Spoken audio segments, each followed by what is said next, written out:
Halo,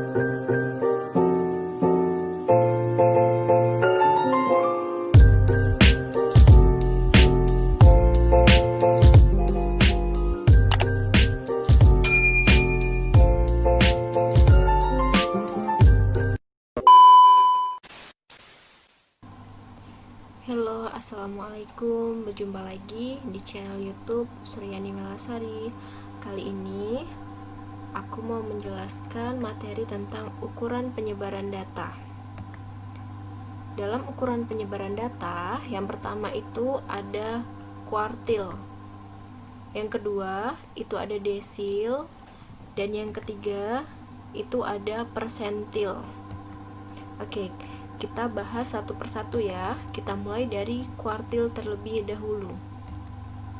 Pengertian kuartil itu sendiri nilai-nilai data yang membagi sekumpulan data terurut menjadi 4 bagian yang sama.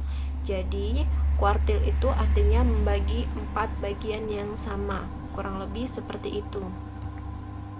Kemudian, terdapat 3 nilai kuartil, yaitu ada Q1 atau yang disebut dengan kuartil bawah, kemudian ada Q2 yaitu kuartil tengah, dan Q3 atau kuartil atas. Nah, kuartil itu ada data tunggal dan data kelompok. Untuk kali ini kita bahas data tunggal terlebih dahulu ya. Untuk rumus kuartil data tunggal yaitu QI sama dengan I buka kurung N ditambah 1 tutup kurung dibagi dengan 4. Kita langsung ke contoh soal kuartil data tunggal. Untuk jumlah data genap, jadi nanti di soal kuartil data tunggal itu datanya ada yang genap dan ada yang ganjil. Kita ke data genap terlebih dahulu.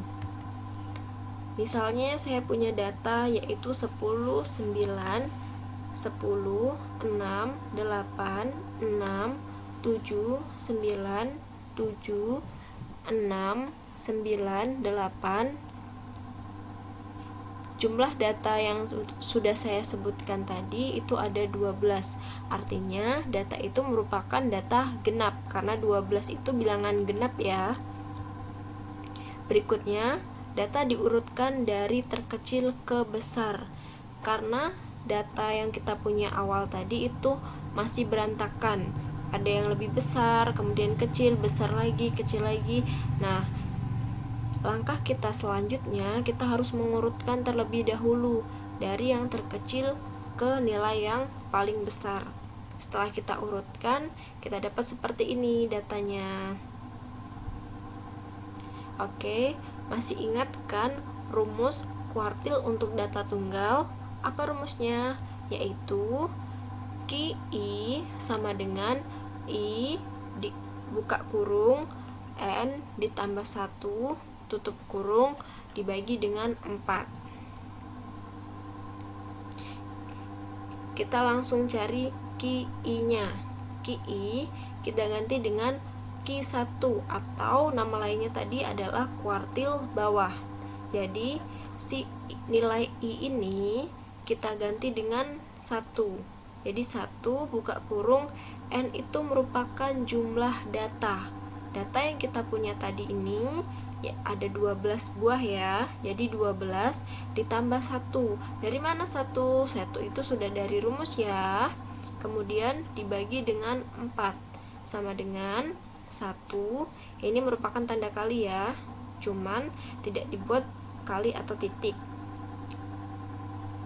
12 ditambah 1 itu hasilnya 13. Dibagi dengan 4. 1 dikali 13 itu tetap 13 dibagi dengan 4 sama dengan 3,25. Nah, ini merupakan letak dari Q1-nya. Langkah selanjutnya kita mencari nilai dari Q1. Bagaimana kita mendapatkan nilai dari Q1 tersebut? dari letak Q1 ini kita dapat 3,25. Berarti urutan data ketiga dan hampir mendekati keempat kan. Berarti kita ambil data ketiga dan data keempat. Ini data pertama, kedua, ketiga, keempat. Berarti data ketiga dan keempat itu kita jumlahkan.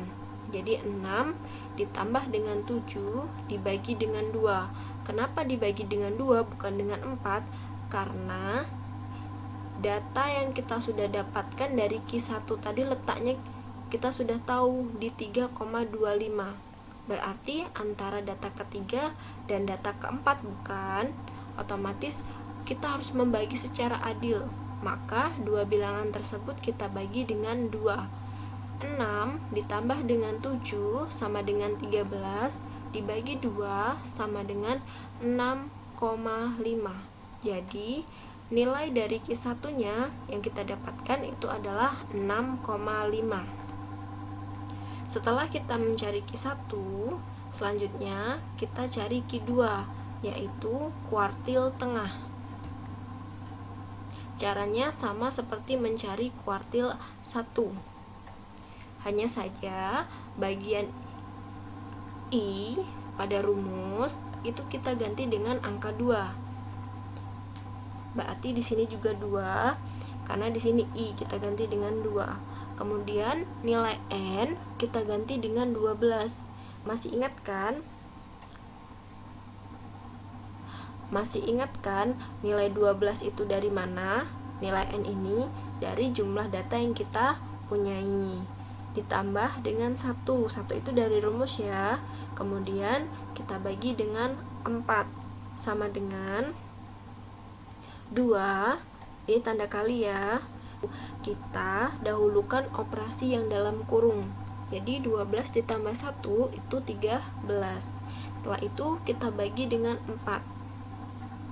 Sama dengan 2 dikali 13 itu hasilnya 26 dibagi dengan 4, yaitu dapatlah 6,5. Ini baru letak Q2, belum nilai dari Q2 nya. Jadi langkah berikutnya kita cari nilai Q2. Berarti nilai Q2 itu ada di data ke-6 dan data ke-7. Karena 6,5 itu mendekati 7. Kita hitung ya. 1, 2, 3, 4, 5, 6, 7. Berarti data ke-6 dan data ke-7 itu nilainya sama-sama bernilai 8. Jadi 8 ditambah 8 dibagi dengan 2 sama dengan 16 dibagi 2 sama dengan 8. Jadi nilai Q2 atau kuartil tengah itu 8. Langkah yang berikutnya kita cari nilai Q3 atau kuartil atas ya. Cara mencari kuartil atas itu sama dengan cara mencari Q1 dan Q2. Hanya saja nanti nilai I-nya kita ubah menjadi nilai 3 ya. Oke, berarti Q3 sama dengan 3 dikali buka kurung 12 tadi dari data ditambah dengan 1 tadi dari rumus, tutup kurung dibagi dengan 4 sama dengan 3 dikali 12 tambah 1 dulu, dapatnya 13 dibagi dengan 4. 3 dikali 13 itu dapatnya 39 dibagi dengan 4. 39 dibagi 4 dapatlah hasilnya 9,75.